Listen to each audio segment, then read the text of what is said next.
Hi, this is Dennis with Second Chance Tackle, and today I thought I would show you a little tip, maybe some would call it a trick, for really improving the drag performance on your Penn Jigmaster. In this case, I've got one that's probably 15 or 20 years old.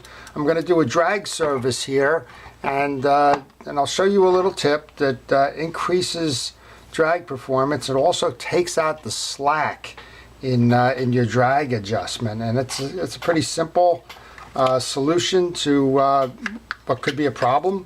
As you know, the Penn Jigmaster's been around forever. It's been around probably since the 30s. It's a thumb screw take apart system for easy lubrication and cleaning. I've worked on this one in the past, but I thought I would use this as an illustration of how to make a simple but a very effective drag upgrade. The older systems have felt washers. They've been upgraded to the HT100 drags. Some people prefer the carbon text or a higher level drag system, but I'm going to go with the HT100s. And the trick right off the bat is add an additional HT100 drag for the Long Beach series, the Penn 60, which is a smaller diameter one, but it'll take the slack out of this system. I start by removing the set screw. I put that into a parts basket. I always have one. This one just happens to be a fast food container. I also use the bottom of milk jugs and things, but it keeps all the pieces in one place so that you know where to get them when you're finished. All right, we start by removing the handle. In this case, I use an aftermarket handle wrench. There's the handle wrench that came with the reel. It's a little bit thinner in diameter, so I prefer the thicker one. And then I guess if you're in a pinch, you could probably use a pliers, although I don't recommend the pliers. I take the handle off by backing off the star drag rather than trying to wrench it off. Pull the star drag adjuster off, and there's a ferrule in there as well. We'll take that off. And now we have access to the 4 screws that are the bridge screws that hold the gearing system onto the side plate. So I'm going to go ahead and remove them. And point of note on these, the bottom screws are different from the top screws. So as you go to reassemble the reel, note that the screws up top are partially threaded and that the screws on the bottom are fully threaded. That's important because the screws that are up top that are partially threaded have springs from the free spool release that ride on them, and if you use the fully threaded screws, they can snag or catch those springs. You also notice I'm wearing a light latex glove. Whenever I'm working on reels, I like to keep the hand protected from the lubrications and that are in there, and that's a good way to do that. I also back all the screws off, and I wait for the main bridge to slide down before I disassemble. That way I can catch any loose parts that may be in the reel. And again, this reel's been serviced before by me, so I know that this one's set up for that. So simply wait till it slides through, and then simply push it through, pull the top off, and you'll have the main gear. Now that's a good example right there of things falling off. The spool gear slipped off of the spool assembly. Now, for the purposes of this, because I'm talking about a drag upgrade, I don't need to service the rest of the reel, but I will show you quickly how that works. Once you take the main gear assembly out, you can push down on the spool gear. That will release the tension on the transition piece for the idle the spool release. Off of that, you'll see the 2 springs I was referring to on the screws. And for the point of illustration on the 2 different screws, this one's fully threaded, it belongs on the bottom. This one's partially threaded, it belongs on the top. There's a matching set of them, as there's 4, and they all belong in the parts bucket so that I don't lose them. And then on this side, we have the gear collar and the spool gear. This one can just use a light wiping since the last time I've serviced it. So I'm simply going to use a paper towel, wipe off the excess grease with that. And then I'm going to re-grease that, which I use a blue grease. In this case, it's Penn's Real Grease. Any blue grease will do, but in this case it was designed for fishing reels specifically, so I go ahead and use that. And I would tell you, do not use Vaseline. I've seen some folks say, oh, it's a petroleum jelly, why not use Vaseline? It doesn't have the same tolerances, and is not engineered specifically, obviously, for fishing reels. Some people use axle grease. I would tell you, don't use that. A wheel bearing grease or something like that is way too thick and traps contaminants and just causes more problems. So I've lubed the collar up. I've put it back over the spring carrier. I've taken the transition piece now, inserted that, and now that's back to the way you saw it when I took it off, and it's been lubed completely. All right, let's just look at that quick gear upgrade there on the drags. These have the HT100s in it, as I mentioned. They've already been done, so not to worry.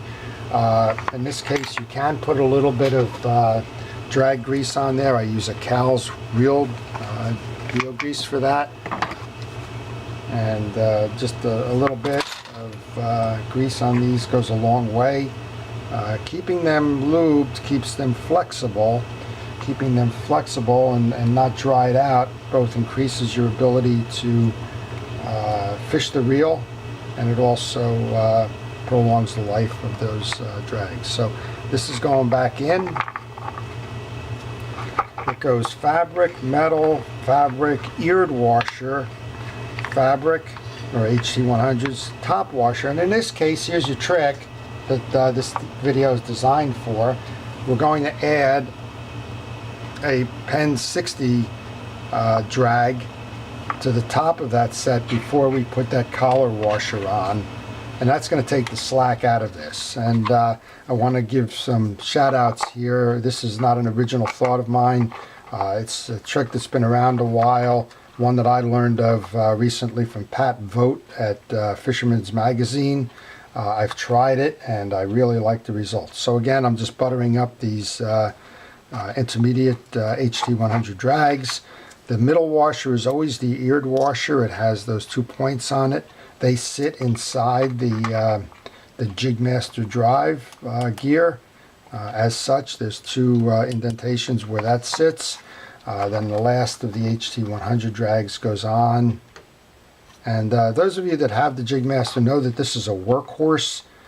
Been around a long time. It's a proven engineering design. There are prettier reels out there. There are newer technology reels with graphite frames and different things going for them. This is just one of those reels that's just built to fish and built to last. Okay, so that's the top one, and we would normally stop there on a drag rebuild, and we would put this this collar washer on, which is where the furrow rides.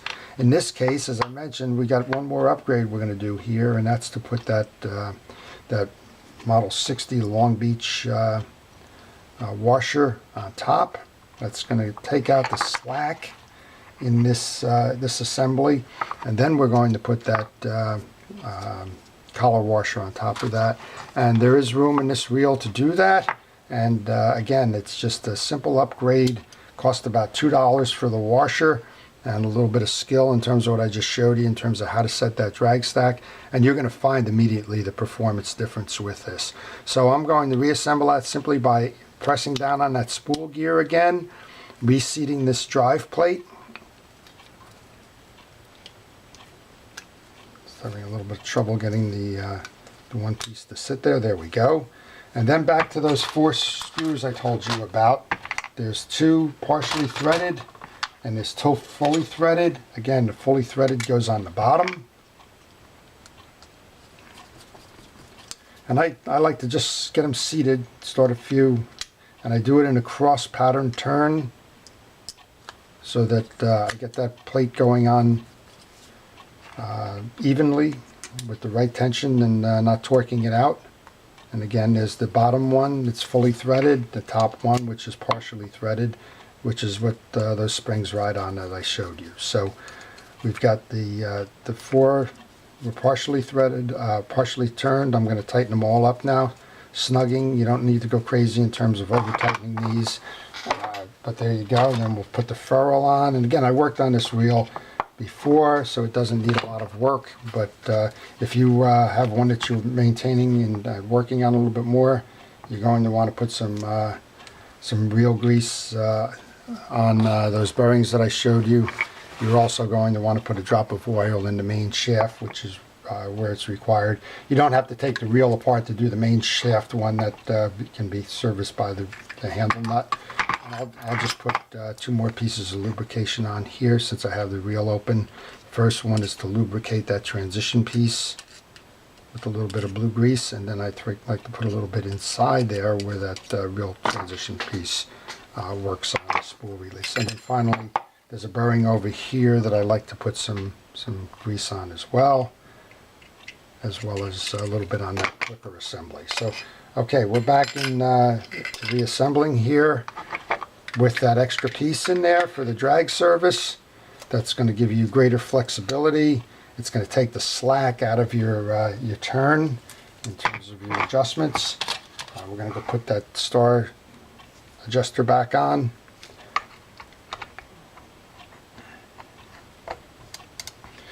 Tighten it down with the handle. And we're set up for the coming fishing season with a nice reel that has a modified drag system in it that is going to give you a little bit additional coverage there in terms of a smoother drag operation, and probably increases your max drag a little bit as well by adding that additional drag nut. So finally, the last piece is to put that nut back on. This is on a spool that has indentations on it. Those indentations need to align with the nut, the handle nut, and then you can put the handle nut back in. And you'll notice right away now when you go to turn your reel, you've got a smooth reel. You've got extra drag space in here. And again, it's taking the slack right out of it. You can see that it's turning right away. And then now you have your increments as you go down to tighten to a full use. But again, I hope that's a helpful tip for you. If you do big bass fishing, like striped bass, if you do bluefish that are renowned for tearing up drags, shark, anything like that you're working on that needs that little bit of extra horsepower, that's a real cheap fix, but it's one that's operational, one that I recommend, and one that I think will enhance the performance of your Jigmaster for $1 or $2, the cost of that drag and a little bit of the technical knowledge that I showed you today. So hopefully that's been helpful to you. Again, this is Dennis at Second Chance Tackle. If you like this video, please indicate that at the end of the video. If you'd like to see more of these types of upgrades and reel repairs, that's what I do at Second Chance Tackle, and I'm always posting to YouTube, sharing my 20+ years of fishing reel maintenance experience with the YouTube viewers. So thank you again for viewing the video. This is Dennis at Second Chance Tackle.